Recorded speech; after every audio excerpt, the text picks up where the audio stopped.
Welcome back.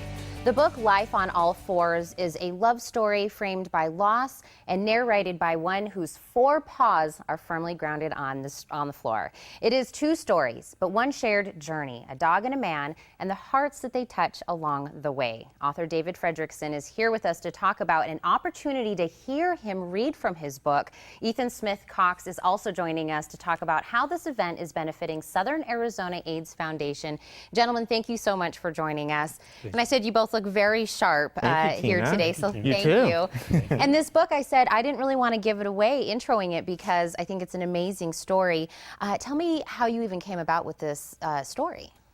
Well, the inspiration for the book is healing, and the surprising places in which healing shows up in our lives. In my case, healing showed up with four paws, a stub tail that just couldn't stop wagging, and a wet nose that inched closer and closer to my face every chance he got. I got Rufus, a field spaniel puppy, during a particularly difficult time of my life. After a 20-year career working as a psychotherapist with traumatized children and families, I had to stop working because of complications of HIV/AIDS. And so Rufus came along at a time with so much joy and possibility, and at a time when I really was searching for meaning. And so how much of the book is really your story, and how much of it, is something that your imagination came up with? Well, it's both. Okay. It's fiction, but there are elements of my journey that are definitely in the book. The backdrop for the story is the AIDS crisis. And cities like San Francisco were particularly hard hit. And I've lived in San Francisco for 34 years. And so it's part of my experience. Those themes that happened around the AIDS crisis appear in the book. But one of the things I realized in writing the book and writing fiction is that you still have to be true to the characters.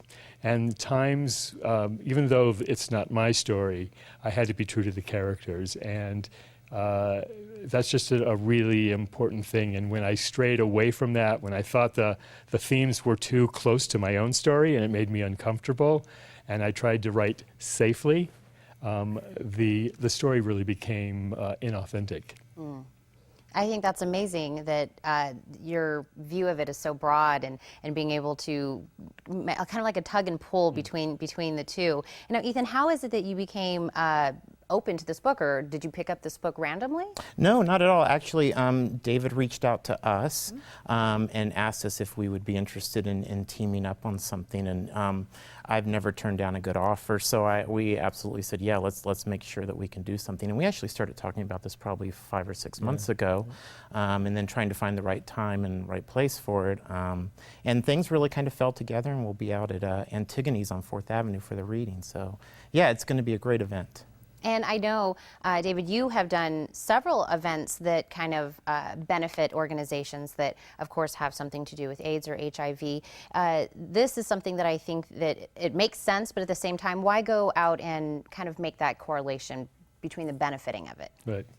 Well, HIV/AIDS is not over.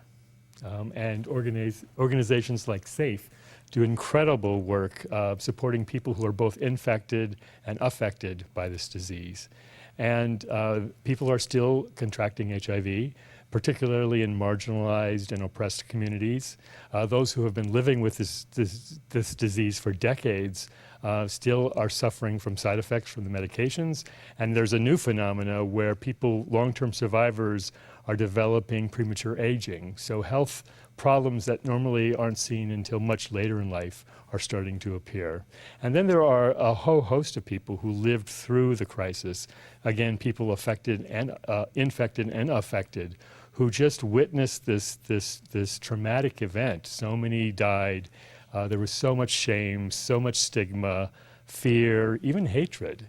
And that really left scars. So this book is really an opportunity to talk about those themes and to partner with organizations like SAAF to really get the word out that this is a conversation we need to continue to have. Well, I know I said at the beginning that you were going to be, we're going to get to hear you do some excerpts from the book, but what else will be happening at the event? So yeah, we will have excerpts from the book, obviously a Q&A, and then all books that we sell that evening will benefit SAAF completely. So David's been incredibly generous and stepped up and said that 100% of the proceeds from sales that night will come back to our organization.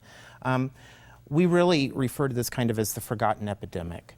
And a lot of people think that it's over, we've moved on. And yeah, there's been a lot of amazing advances in the way that we treat the disease, but we're still seeing younger people become infected at an alarming rate. So anything that we can do to keep this in front of people is really important. And this is the sort of event that can keep the conversation going, but do it in a way that a lot of people are going to be open to. And the funds that go into SAAF, do you guys put that in towards research, towards helping those that are still dealing with it today? Right. So SAAF does really two things. We do care services for about 1,200 people who are living with HIV and AIDS, and that's a whole complement of services, including housing, food programs, comprehensive case management, peer counseling. And then on the other sides of things, we're doing prevention. We're out there in the community talking to a lot of youth, talking to a lot of people who are in high-risk groups about how not to become HIV positive.